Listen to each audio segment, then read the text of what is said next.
Se eu vi mais longe foi por estar sobre ombros de gigantes. Sir Isaac Newton. Conheça a Rede Gaúcha de Podcasts, podcast.com.br.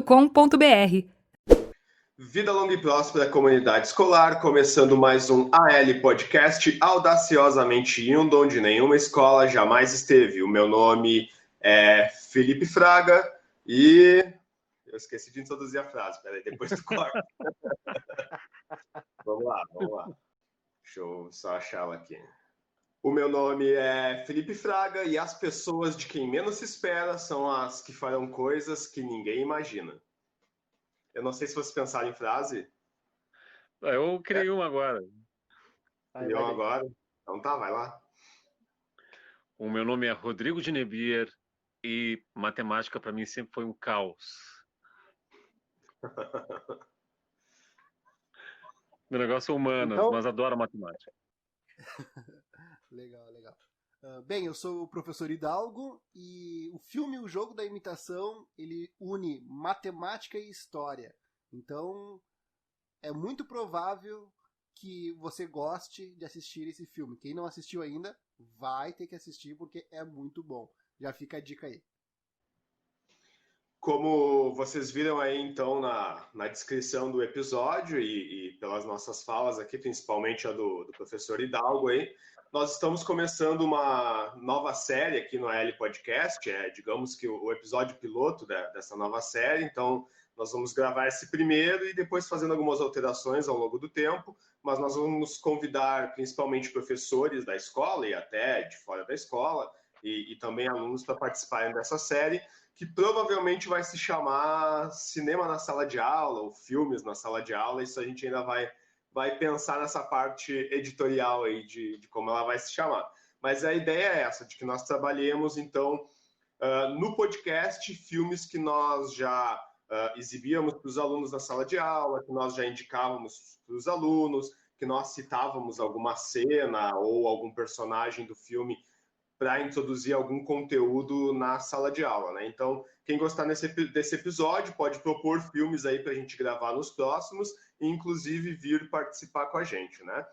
Gostaria, então, de lembrar que nós temos um apoiador, que é a empresa Capacitar, representante da Unip aqui na cidade de Canoas, onde é hospedado aqui o AL Podcast, a Escola André Leão Poente, e que nós também temos parceiros na internet. Um dos parceiros é outro podcast, o podcast Escola Pública Podcast, lá do professor Luciano de São Paulo, e nós também participamos de projetos aqui com o professor Viegas, que é um professor do Rio Grande do Sul, que tem uma página no Facebook onde ele realiza lives de 3 a 4 vezes por semana. Eu tenho participado com ele aos sábados, onde a gente fala geralmente sobre educação, e nós começamos lá um novo projeto que é o Prof. Nerd, também para convidar alunos e outros professores para falar também sobre conteúdos nerds, né? Então, todo mundo pode conferir lá na página Professor Café com o Professor Viegas ou no YouTube Professor Viegas, que vocês encontram esses conteúdos, né? Queria também aqui fazer uma referência, já que a gente vai gravar sobre o jogo da imitação e o Alan Turing, que a gente vai falar aqui um pouquinho mais, que vocês procurem no canal do YouTube Matemática Verso, um projeto que o professor Hidalgo fez no ano de 2019 com os alunos da Escola André Leão Poente aqui. Toda semana a gente está postando lá o pôster do episódio, digamos assim, do vídeo de cada aluno que eles produziram, e vocês podem encontrar no canal do YouTube, então, vídeos produzidos pelos alunos no ano de 2019, onde os alunos é que explicavam o conteúdo, né, nesse projeto que o professor Hidalgo fez no ano passado, que ficou bem bacana. Perdemos o Rodrigo aí, vamos ver se ele vai voltar.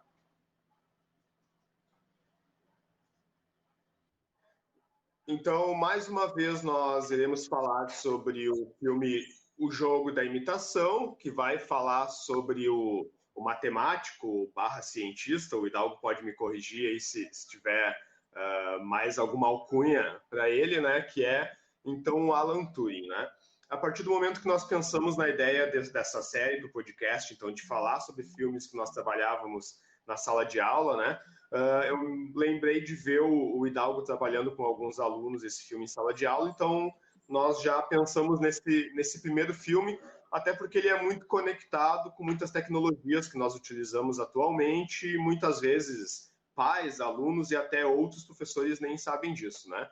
Então, a proposta é que, digamos, que o professor que trabalhava com esse filme em sala de aula fale um pouquinho sobre como era trabalhar o filme, como é que era, então, a reação dos alunos, o que eles comentavam quando assistiam, e também o professor falar um pouquinho qual era o conteúdo que trabalhava em cima, quais eram as discussões abordadas e como é que era essa experiência. Então, nós vamos deixar o Hidalgo fazer esse relato de experiência primeiro, e depois eu e o Rodrigo fazemos comentários aí sobre o Alan Turing e também sobre o filme e a linguagem cinematográfica também do filme. A hora que tu quiser, Hidalgo, então. Então vamos lá. Sobre o filme O Jogo da Imitação. Ele é um filme que ele trata o matemático da perspectiva do matemático. No caso, o Alan Turing, que também era criptoanalista.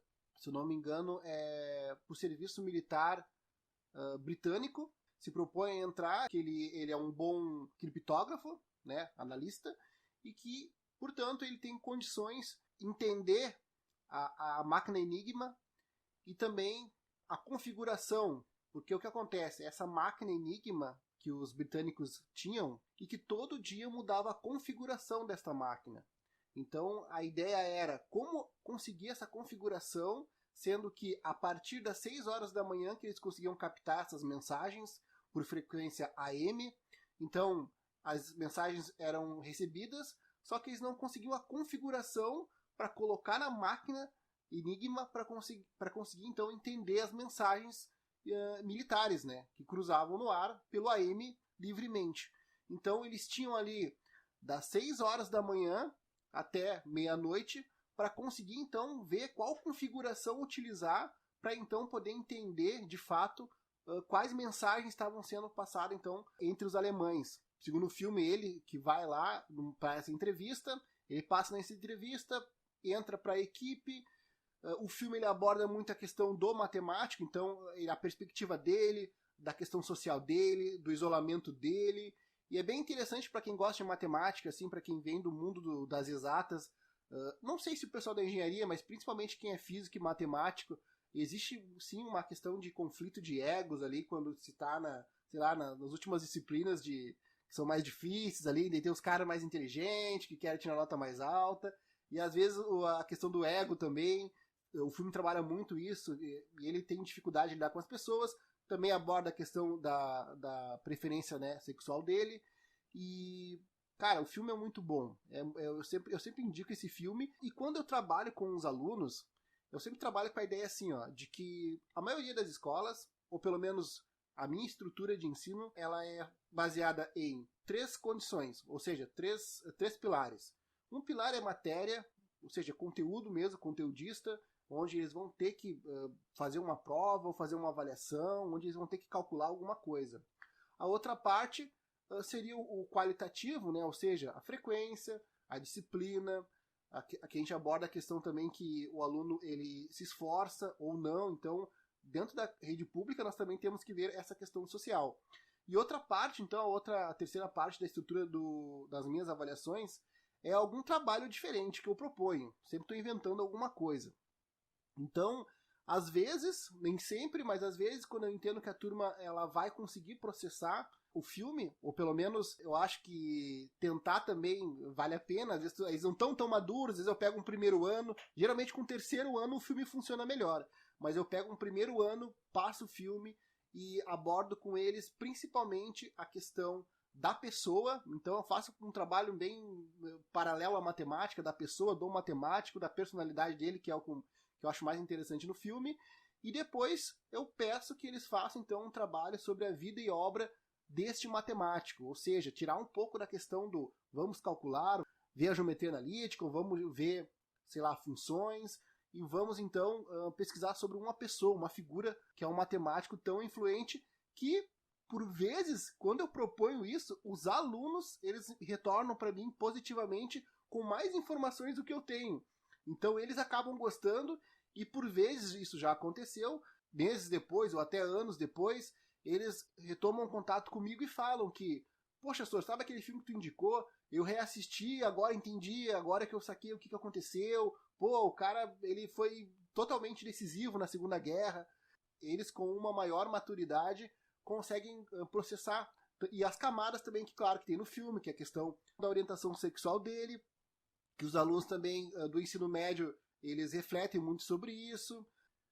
Então, como ele trabalhou num departamento militar, um departamento de inteligência, que era secreto, que lá no final eles chamam de Ultra.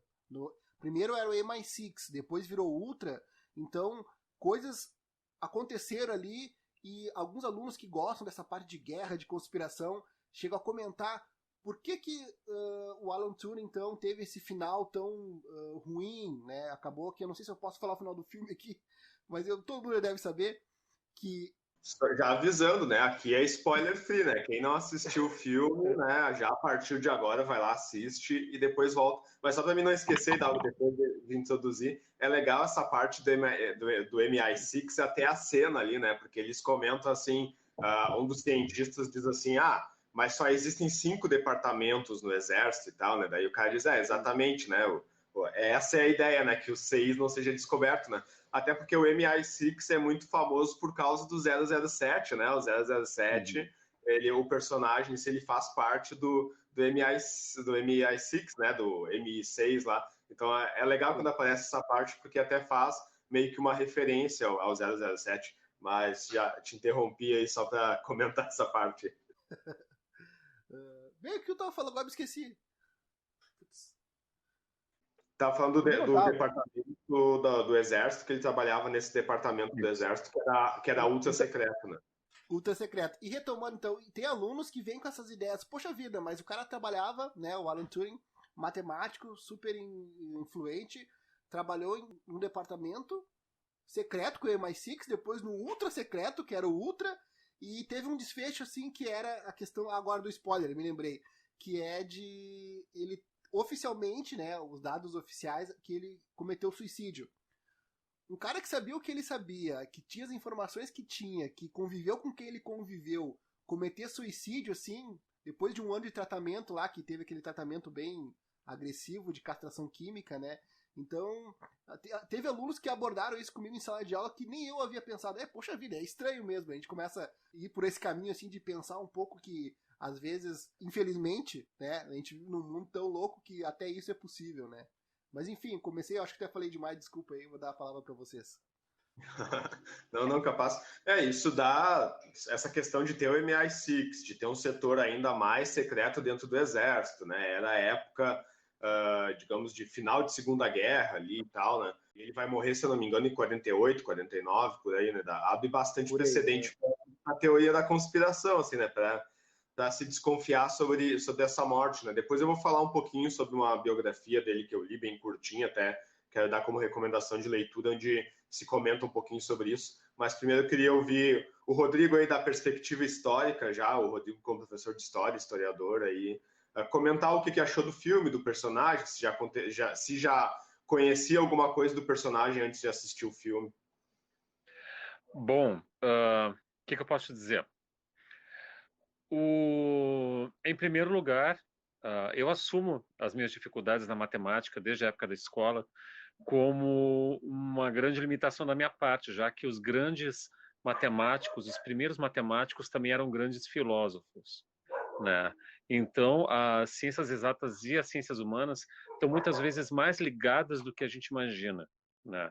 Mas eu admito que da minha parte, assim, meu desempenho pífio na matemática nos tempos de escola realmente era uma limitação muito forte da minha parte.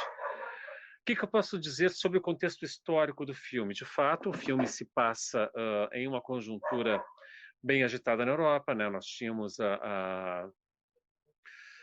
toda a catástrofe decorrente da guerra, né? E o filme, nesse sentido, ele, mesmo tomando uma série de liberdades sobre as quais eu vou falar daqui a pouco, ele mostra bem essa conjuntura histórica, ilustra bem, né?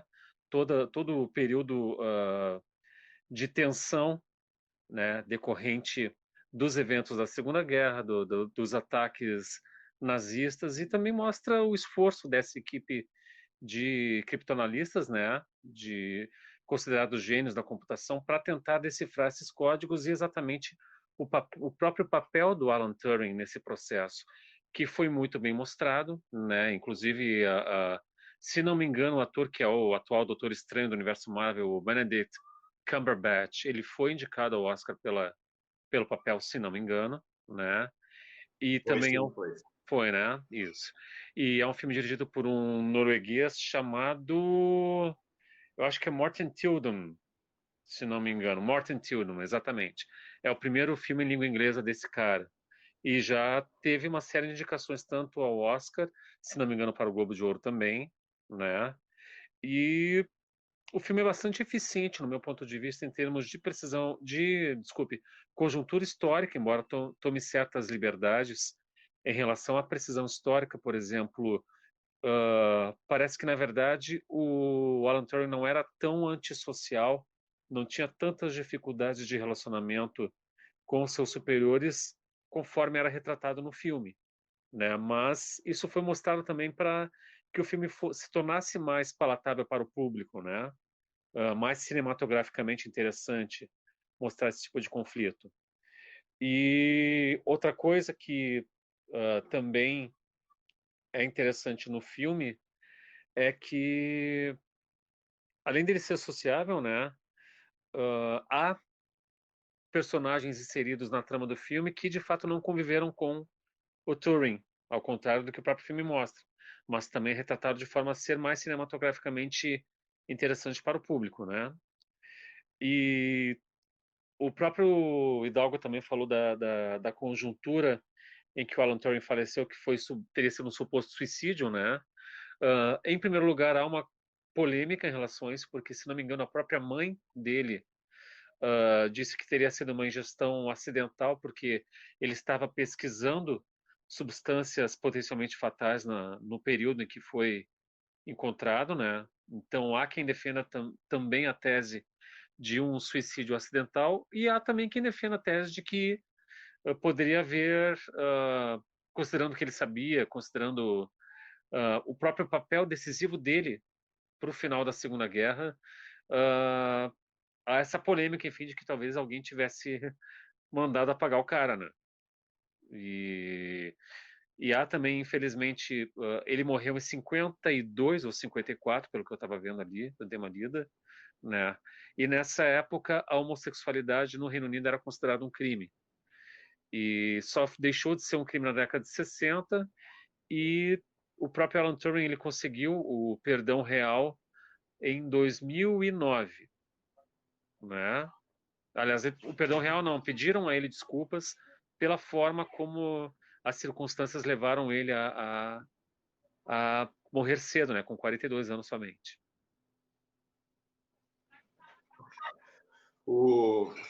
Eu gosto muito desse filme, assim, e até porque na mesma época também eu estava lendo uma série de livros, que são livros biográficos bem curtinhos, assim, que até o nome da série é 90 minutos, ou seja, são livros para se ler em 90 minutos, que são escritos pelo Paul Stattern, que é um... deixa eu lembrar a nacionalidade dele, é dos Países Baixos lá, agora eu esqueci qual é exatamente o país dele, depois eu lembro para comentar sobre isso, né? Mas, então, esse Paul Stattern, no caso, que é o autor, ele fez uma série de livros, então tem livros sobre Descartes, tem livros sobre filósofos, sobre cientistas, a Marie Curie, por exemplo, tem uma sobre ela, né? E bem na época eu estava lendo, olha aí, ó.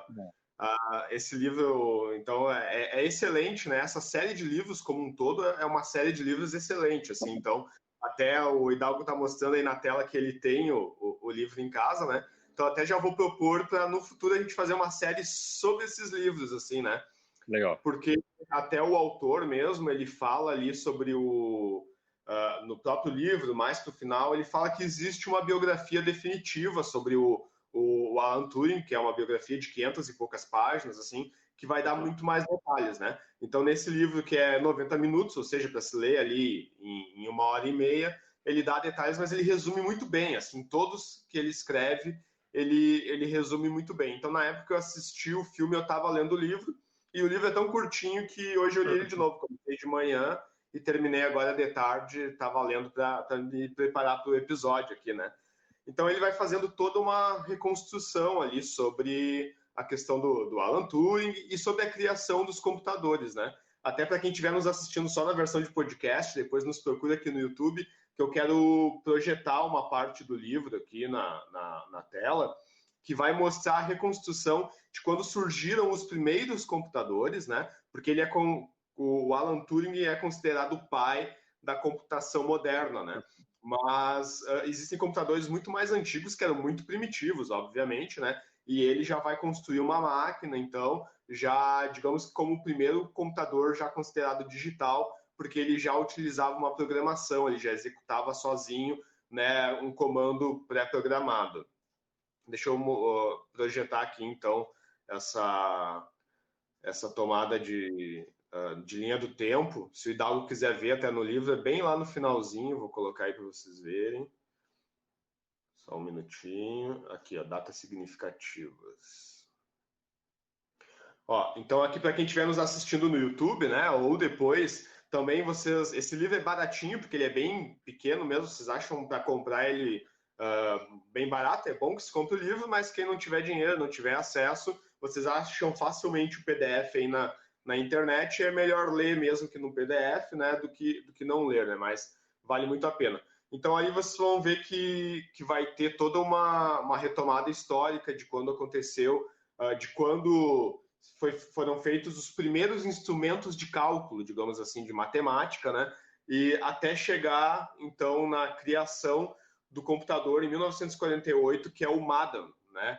Que diz ali, então, torna-se o primeiro computador eletrônico digital com programa armazenado a entrar em ação, né? Então, ele é o primeiro programa, pelo que eu li no livro ali, ele já vai utilizar códigos binários, então, ali na formulação dele, né? Inclusive, o episódio que a gente estava falando sobre matemática verso, essa semana a gente postou nas redes sociais da escola lá um dos vídeos que foram produzidos pelos alunos do Hidalgo, que é exatamente isso, sobre esse método binário, né, Hidalgo? Se eu não me engano, era sobre isso o vídeo que a gente postou essa semana, né?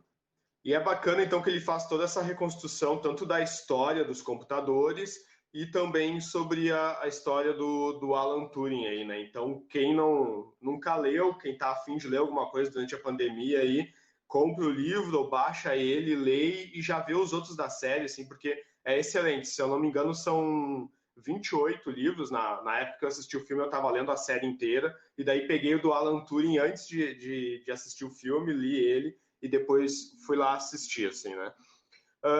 Mas eu, como professor de língua portuguesa, então eu quero me deter mais sobre a linguagem cinematográfica, então, assim, do filme, né? E como já é mais ou menos um padrão nosso aqui no AL Podcast, que a gente fez nos episódios de filmes sobre quadrinhos, né? Eu queria fazer a leitura lá do Rotten Tomatoes, do consenso da crítica, para partir dela, tá? Então, no Rotten Tomatoes, o consenso da crítica diz assim: com um desempenho excepcional de Benedict Cumberbatch, iluminando sua história baseada em fatos, então o jogo da imitação serve como uma entrada eminentemente bem feita no gênero cinebiografia de prestígio, né?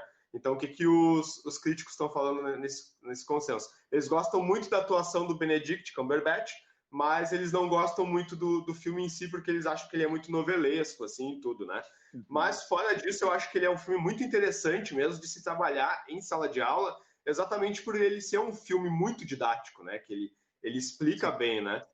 E como o Rodrigo estava colocando, também é o meu caso, desde o ensino fundamental para o ensino médio, eu tive dificuldades tremendas com exatas, né? Começar pela matemática, passando para a física e também com a química, que também requer cálculos muito simples, mas mesmo assim, até hoje, eu ainda tenho dificuldade, assim, com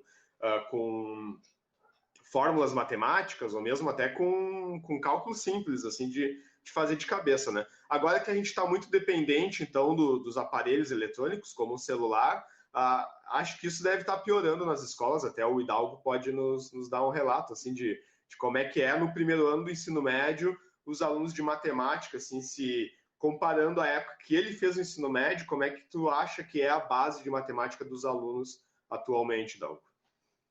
Bem, então, fazendo essa diferenciação, então, da época que eu estudei no ensino médio, no André Leão Puente também, para hoje em dia, eu acho que eles chegam com muita insegurança, assim, com muito medo da matemática. Inclusive, propostas como essa, que é de trazer um filme que aborda um pouco um matemático com a perspectiva individual dele e traz o contexto histórico junto, eu consigo, às vezes, ganhar o aluno por esse caminho, porque, às vezes, ele passou o fundamental todo sofrendo, tendo dificuldade, tirando vermelho, chegou no ensino médio e já está cansado, entendeu? E quando ele chega no ensino médio, o que acontece? Ele vai fazer o estágio, ele vai buscar trabalho, enfim. Ele entra no mercado de trabalho e às vezes ele não consegue dar conta já da pressão de administrar tudo aquilo. Então eu proponho sim, e não tem gente que me critica, eu sei, mas eu proponho assim, cara, vamos ver um filme sobre um matemático e olha quanta coisa de informação rica e histórica que tem ali. Claro, algumas coisas são novelescas, cinematográficas e tal, mas o cerne da informação tá ali. Era um matemático, era inteligente, é o pai da computação e de fato ele foi importante para a Segunda Guerra Mundial. Interessante é que eu só conheci ele depois do filme e que muitos historiadores não conhecem ele e muitos matemáticos não conhecem ele. Então, respondendo a tua pergunta, eu acho que o pessoal vem do fundamental com um certo rancor, assim, uma certa aversão da matemática por medo, e eu consigo, trazendo trabalhos como esse, amenizar essa situação, e depois ele volta para a sala de aula, parece que mais tranquilo, e eu converso com ele sobre o filme, proponho o trabalho, mando pesquisar sobre a vida e obra do Alan Turing, e acaba que depois, na sequência, quando eu retomo a matéria, parece que eles já estão mais assim, receptivos para poder me ouvir, para poder tentar. Acho que isso é um relato que tem que ficar aí. Interessante. É isso que eu acho muito interessante, até quando eu estava pensando sobre o filme, lendo críticas, assim, de quanto a crítica pegou um pouco pesado sobre o filme, porque ele tem problemas mesmo de narrativa, assim, que ele é muito explicativo, mas ao mesmo tempo ele é um filme muito bom para a sala de aula, até para inspirar, né, incentivar os alunos a estudarem a matemática, né? Porque eu sempre achei matemática muito interessante, assim, eu sempre gostei muito do conceito desde o ensino fundamental, né?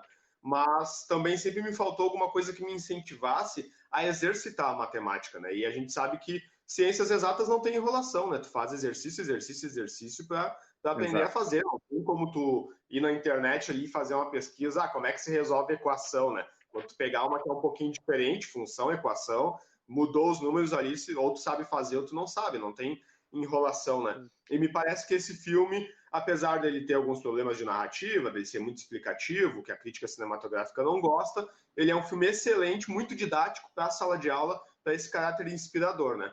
Primeiro porque ele mais ou menos mostra de forma didática o que o matemático faz na academia, né? Então ele é conhecido por ser um matemático acadêmico, né? E por essa parte teórica mesmo, então ele é até mais famoso pela teoria dele no meio acadêmico, até por ter sido um herói de guerra, né? Porque, na verdade, é isso que ele é um herói de guerra, ele salvou mais vidas até do que os soldados que foram para o front lá, se a gente for ver, né? Apesar dele não ter sido tratado assim no final de vida, mas depois ali nos anos 80, até é colocado, né, nessa biografia curtinha ali, de que nos anos 80, então o governo do Reino Unido vai fazer uma retratação lá em relação ao personagem, né?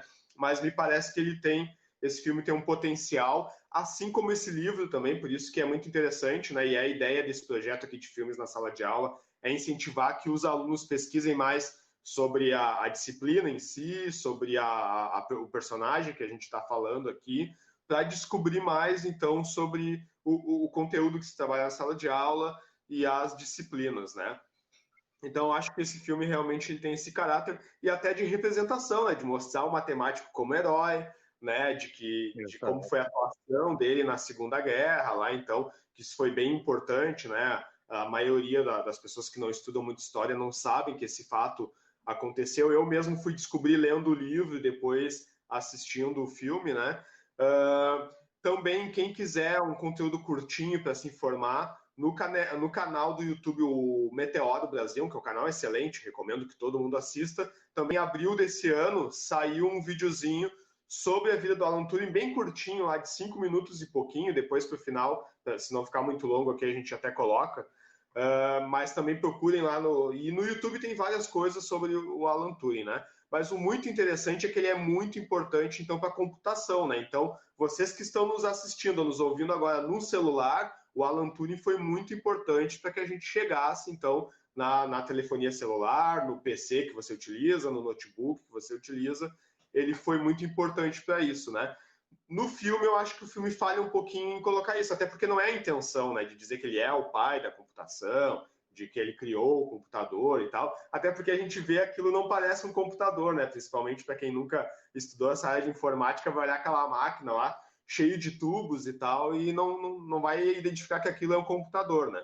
Acredito até que quem assiste o filme talvez até se pergunte de determinado momento, tá, mas o que a máquina fazia exatamente, né?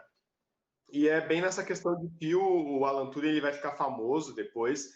E já falando sobre o título do filme, que é O Jogo da Imitação, acredito que para quem assiste o filme, ou até assiste uma vez só, talvez na segunda com mais atenção, até entenda, não fica bem claro o que é o jogo da imitação quando se assiste uma primeira vez, né? Eu assisti, eu acho que o filme é a terceira vez, hoje eu terminei de assistir de novo, e ele tem um momento onde ele senta com o policial ali, e daí o policial até menciona, né? Ah, mas o que é esse seu artigo, O Jogo da Imitação, né? Então, ele é um artigo científico que foi escrito na academia, que era o King's College, então, que o Alan Turing ele estudou e depois virou professor nessa universidade, e ele virou diretor depois do departamento de tecnologia lá. Então, ele vai escrever esse artigo, O Jogo da Imitação, onde ele já vai propor uma questão filosófica, né? Então, não era só matemática, não era só ciência, não era só tecnologia, ele vai propor uma questão filosófica de se uma máquina pode imitar um ser humano, né? Por isso que é o jogo da imitação, né? Não fica bem claro ali no filme, mas é basicamente isso, né? Então, para quem está acostumado hoje aí a ver discussões sobre os bots da internet, quem já usou, por exemplo, a gente tem vários sites hoje que a gente entra lá, né, e a gente fala com chatbot, né, a gente entra no site, aí às vezes a mensagem vem ali e pergunta o nosso nome, pergunta a data de nascimento, né, como é que pode nos atender, e é um chat é um chatbot que está falando, né, um robô, uma programação, então em 45, 46, 47, 48, o Alan Turing já estava pensando sobre isso, né? Sobre programação, sobre se um robô podia imitar um ser humano, né? Inclusive, existe um teste muito famoso, que é o teste de Turing, que ele propôs, vocês podem ver lá no vídeo do Meteoro Brasil, fica bem explicado, então, o que é esse teste de Turing lá, que ele falava, se como a gente podia, no futuro, quando tivesse uma inteligência artificial, apesar de que, pelo que eu entendi, o Alan Turing ele não acreditava numa inteligência artificial, ele só acreditava que um computador podia imitar o que o ser humano fazia, no caso, né? Ele propôs um teste onde se poderia identificar se era uma pessoa ou se era um computador com quem a gente estava conversando ali, né? Então, essa parte é bem interessante, assim, né? Mas para a gente não se alongar muito, né? E depois eu deixar, se os guris quiserem falar mais um pouquinho, também uma outra questão que eu achei bem interessante de leituras que eu fiz, quando o Steve Jobs morreu, que foi lançada a biografia dele, na época eu li, e eu lembro que o biógrafo perguntou para o Steve Jobs sobre uma lenda de internet que existe, de que o Steve Jobs, quando ele pensou no logo da Apple, porque eu não sei se todo mundo já prestou atenção no logo da Apple, mas é uma maçã mordida, né? E o Alan Turing, então, ele vai morrer com uma maçã embebida em cianureto, né? Então, que é um veneno, lá, uma substância tóxica, porque todo dia antes de dormir ele comia uma maçã e ele resolveu, né, nesse suicídio aí, caso tenha acontecido ou não, né? A gente já colocou lá uma teoria da conspiração que pode ter em cima disso, né? De que então ele vai morrer comendo uma maçã envenenada, né? E daí na internet existe essa lenda de que o Steve Jobs teria se inspirado nesse fato para fazer a maçã mordida, então, né? Mas na biografia do Steve Jobs que eu li lá, até o biógrafo, quando está entrevistando ele, pergunta, né? Ah, na internet tem gente que diz que o logo da Apple é por causa do Alan Turing, né? Daí ele diz, não, infelizmente eu gostaria de ter pensado nisso quando eu pensei no logo, mas não é por causa disso, né? Eu gostaria que fosse, mas não é, né? Mas é bem interessante a referência, né? De que o pai da computação moderna morreu dessa forma e o logo de uma das empresas mais famosas de tecnologia da atualidade aí quase que remete, mesmo que sem querer, a essa personalidade, assim, né? Acho muito interessante aí, mas eu não sei se vocês querem fazer mais alguma colocação, porque se vocês deixarem, vocês sabem que eu vou e falo por horas aí. Bom, se me permitem fazer uma breve colocação, é muito interessante, até para a gente pensar nos dias de hoje, que são dias de uma certa intolerância, de uma certa. Em que aquele que é visto como diferente geralmente é proscrito, né? Não é aceito. O filme tem uma. Se não me engano, ele jovem ainda, na escola, separando ervilhas de cenouras no prato, né? E há, de fato, a suposição de que talvez ele tivesse o transtorno do espectro autista, né? O que talvez também ajudasse a explicar essa questão da habilidade dele com a matemática, com decifrar códigos e tal. E a gente também pode, historicamente, fazer um paralelo, né? Já que ele foi um personagem que teve, infelizmente, circunstâncias meio trágicas na sua vida em função da sua orientação sexual. Podemos fazer um paralelo com outro britânico que existiu antes dele, que foi o Oscar Wilde, que foi um dramaturgo, um frasista sensacional, o cara assim, extremamente irônico, né? Também muito à frente do seu tempo, e que foi preso por causa da sua homossexualidade e morreu com apenas 46 anos. Morreu doente, né? Por não ter sido visto de forma, não ter sido respeitado na sua individualidade e de ter sido visto pela sociedade em que ele viveu de forma intolerante, né?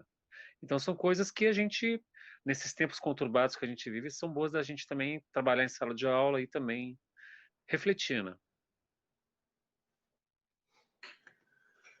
Uma outra questão que eu acho bastante interessante, né, até que o do Rodrigo colocou sobre a sexualidade dele, isso no filme é abordado bem rápido, até o Hidalgo comentou lá no início e tudo, né?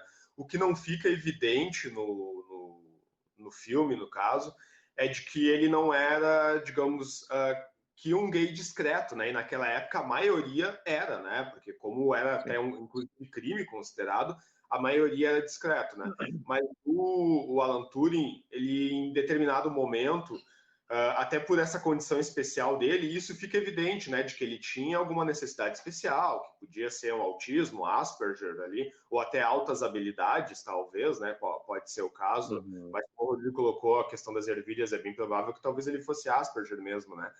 E essa condição fazia com que em determinado momento dele trabalhar tanto com matemática, ele começou a se enxergar também como um computador, né? Então ele começou a não diferenciar assim um ser humano de um computador, e ele até chegou à conclusão, e isso tem nos escritos dele, conforme o Paul Stratton coloca ali no livro, de que em determinado momento ele pensou assim, todos nós somos computadores pré-programados, seja pela natureza ou os computadores mesmo pela matemática, né? Então eu vou ser feliz, eu vou agir da forma, vou seguir meus instintos, né? Então ele, inclusive no livro fala que ele muitas vezes chegava a praticamente se prostituir, não que ele fizesse sexo por dinheiro, por exemplo, assim, mas ele ia para praças lá para conseguir parceiros sexuais, assim, né? Então isso é colocado no livro ali, né?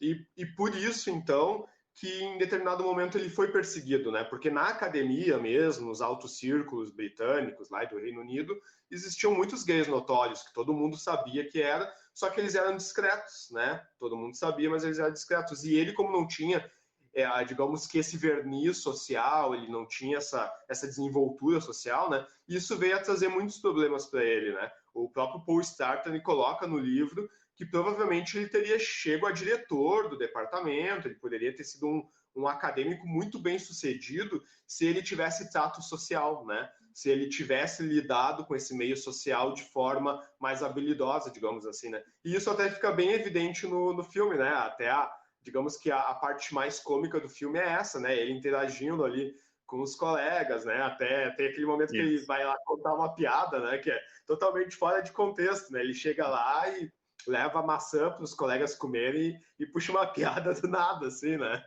Mas os caras não conta que ele estava tentando, né? Então essa falta de trato social dele é que fez com que ele fosse pouco sucedido e até perseguido em determinado momento, né? Mas então eu não sei se vocês querem fazer mais uma colocação, só o que eu queria destacar também ali é que no momento do filme, durante a Segunda Guerra, então ele está trabalhando num computador que é o Colossus, né? E esse computador, então, é para decifrar os códigos lá do Enigma, que, se eu não me engano, era o computador alemão, né? Então, os códigos do Enigma e tal. Não era bem um computador, era o código alemão em si, que era o Enigma ali, né? E ele trabalha com colossos, então, para decifrar, né? E o que ele fazia, basicamente, era identificar palavras, né? Aqueles códigos, né? E até no livro, Paul Stratton coloca que a possibilidade de códigos do Enigma chegava a bilhões, então era uma coisa impossível de se traduzir de um dia para o outro, né? Já existia a tradução feita por seres humanos ali naquela época, não fica bem claro no filme, mas existiam várias equipes assim que chegavam a centenas de pessoas tentando traduzir os códigos, só que eles levavam às vezes um código 2, 3 dias, primeiro começou a 1 mês, 15 dias, até que eles chegavam até uma semana, 5 dias ali, eles conseguiam traduzir algumas mensagens, mas isso nunca era suficiente, né? E naquela época ali, muitos navios britânicos estavam sendo destruídos pelos U-boats lá, alemães, no caso, né? Então, eles queriam principalmente parar, conseguir identificar ali os códigos, né? Mas mesmo depois que termina, então, a Segunda Guerra, o Alan Turing, ele continua trabalhando, então, no setor de tecnologia lá, e ele vai fazer um segundo computador, que é o Dalila. E nesse computador, o Dalila, ele começa a trabalhar com linguagem mesmo, assim. Por exemplo, ele fazia uma pré-programação onde a Dalila falava algumas palavras, né? Então, essas palavras saíam no papel, elas eram impressas, como mostra no filme ali, né? Então, era uma máquina, literalmente uma máquina de escrever ligada naquela máquina de computação, e a máquina ia lá e escrevia, né? Ele começou a brincar com isso, né? Até que ele consegue fazer depois um computador mais moderno, que é então o Madan, que eu já citei ali no início, né? Lá no livro vocês vão encontrar também, onde esse já era um computador mais elaborado, onde ele vai começar a ensinar o computador a jogar xadrez. Esse era o primeiro objetivo principal dele quando ele vai fazer essa máquina, né? Então, ele queria que o computador fosse possível ele jogar xadrez com um jogador de xadrez mesmo, né? Então, ele inseria lá o código no computador, botava um jogador de xadrez, o jogador fazia um movimento e ele ia lá e botava o código através dos cartões que ele utilizava lá, os olerites, né? E daí, então, e saía lá o movimento a partir do que ele programava, né? E por último, o que ele foi fazer é que ele começou a ensinar frases para o computador, né? Inclusive no livro traz ali uma frase que ele fez o computador falar, e era tipo uma frase que era de amor, assim, o amor é isso, é aquilo e tal, né? Então, nessa parte de linguagens, né? E outra coisa muito interessante, então, é que o Alan Turing, ele tinha esse caráter de matemático, cientista, também filósofo, por essa questão que é quase um Isaac Asimov, né? Quem gosta de ficção científica vai pegar essa questão do Isaac Asimov, de conversar com computadores, com robôs, com máquinas e tal.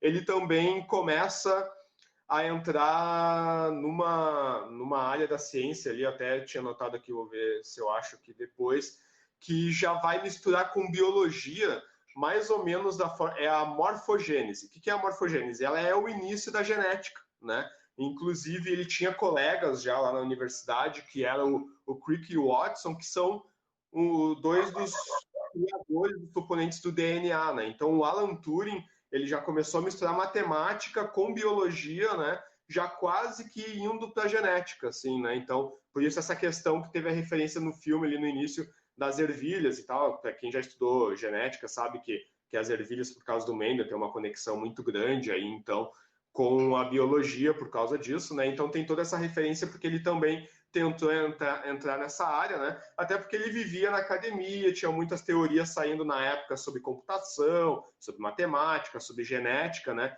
E ele também chegou a enveredar por essa área aí, o que eu achei bem interessante, assim, né? Eu acho que eu já falei sobre tudo aqui que eu tinha anotado. Outra coisa que é muito importante, né? Aqui na escola, o Hidalgo, principalmente, além de trabalhar com matemática, ele trabalha com química, né? Então, o que eu achei muito interessante, só para finalizar, no livro já, é que ele fala que o Alan Turing, antes de se interessar pela matemática, ele gostava muito de química, né?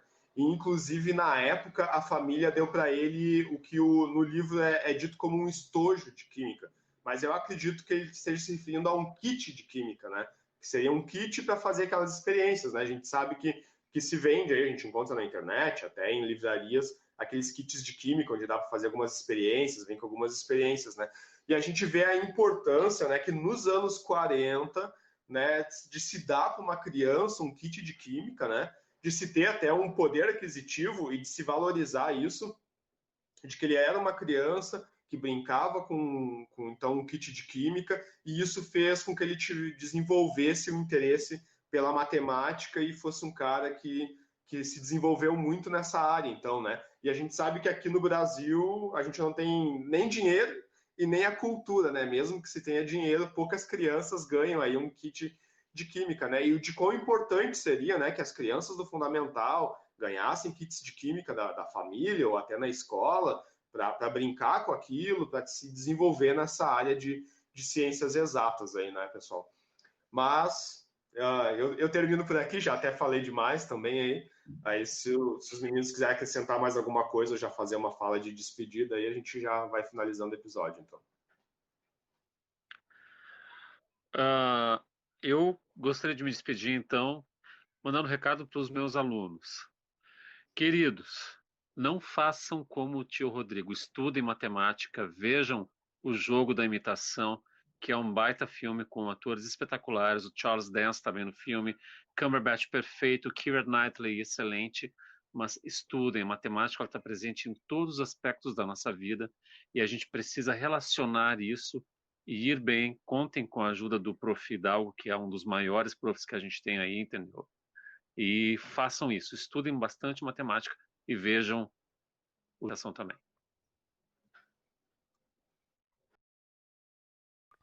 Bem, antes de eu me despedir, eu queria falar que o Felipe aí me deu uma rasteira, né? Nós ia falar sobre o filme O Jogo da Imitação e ele fez um TCC sobre o Alan Turing. Então, aí não tem, né? Não tem como competir com isso. Ele pesquisou tudo e mais um pouco. Parabéns pela pesquisa, muito boa, aprendi bastante também. Muito legal essas informações que acrescenta. E, cara, eu vou dizer pra ti, se tu pesquisar mais coisa, tu vai achar mais coisa. Isso que é o legal de trabalhar com filme, né? Aborda a questão histórica, tem a questão filosófica também, que eu acho que diferente talvez da tua percepção, que tu diz que, não, ele foi um herói de guerra. Existem situações onde eu já tive conversando com alunos que eles não concordaram. Como é que ele vai decidir quem é que morre? Porque ele vai, segundo o filme, né? Ele vai e propõe ali pro superior dele análises estatísticas, né? E, enfim, fazer estudos ali para determinar, então, os ataques que eles iam deixar que acontecesse e quais que eles iam interceptar. Então, definitivamente, ele estava decidindo quem vivia e quem morria e, portanto, talvez nem todo mundo tenha essa visão que tu tenha que ele foi um herói, certo? Então a questão filosófica entra e dá para se discutir. Se o Rodrigo passar esse filme, ele aborda muitas coisas em relação à filosofia. Então ele é um filme riquíssimo em relação a isso. Ele não traz muita questão realmente da influência do Alan Turing para o campo da computação. Ele deixa a desejar, mas a questão de ele ser meio novelesco, eu acho que é legal, porque ele trata, como eu falei no começo ali, ele trata a perspectiva do matemático. É ele olhando para o mundo, passando por aquelas coisas e tentando, de alguma forma, se adaptar ou fazendo escolhas. E tanto é que no final ali, no interrogatório, eu acho que foi isso que o filme quis abordar. Ele questiona, ele fala, eu sou um homem ou eu sou uma máquina? Entendeu? Eu sou um herói ou eu sou o vilão da história? Então... é muita coisa para se discutir. Eu não tô falando que não tô me posicionando aqui contra, a favor disso. A questão é que o filme é tão rico que ele gera tanta discussão e tanto conhecimento a partir de uma proposta simples, didática, de propor um filme como esse, que eu acho assim, eu tenho certeza, dos meus alunos que estudaram comigo, que assistiram o filme, que fizeram os trabalhos que eu solicitei, alguma coisa ficou. Eles têm na memória alguma coisa de informação relevante, histórica e até mesmo social do então matemático Alan Turing. E era isso, então eu queria me despedir, agradecer, e da próxima vez o Felipe tem que falar, que nós vamos falar sobre a pessoa, né, não sobre o filme, daí tu me quebra. Hoje eu saí um pouquinho do roteiro porque eu me empolguei, né, de ter lido o livro, daí hoje eu li de novo o livro mais uma vez, daí lembrei dessas questões, aí eu resolvi falar sobre coisas que não estavam no filme, né? Mas a gente poderia falar mais coisas só sobre o filme especificamente, né? Podia falar só sobre o livro, ó. Fica a dica aí, ó. Só sobre o livro. Já fica essa proposta da gente fazer sobre a série. Depois, se tu quiser, eu até tenho todos eles no PDF, numa pastinha, eu posso passar, porque a gente pode ir pegando ali, gravando livro a livro, porque são muito bons e legal que tu lê ele num dia, né? E fica bastante informado sobre os aspectos principais, assim, né? Mas essa questão que tu colocou do filme é bem legal, mas essa parte da questão ética e tal, né? De que eles tiveram que decidir ali em determinado momento quem iria viver, quem iria morrer, né? De utilizar é uma parte interessante de se abordar sobre o filme, né? Mas a nossa proposta é não passar muito de 1 hora, então, pessoal, a gente vai ficar por aqui, né? Quem gostou desse episódio, comenta aí no YouTube, comenta nas nossas redes sociais aí outros filmes que gostaria de ver aqui nesse episódio. Então, se quer que a gente fale mais sobre o filme, mais sobre a personalidade, né?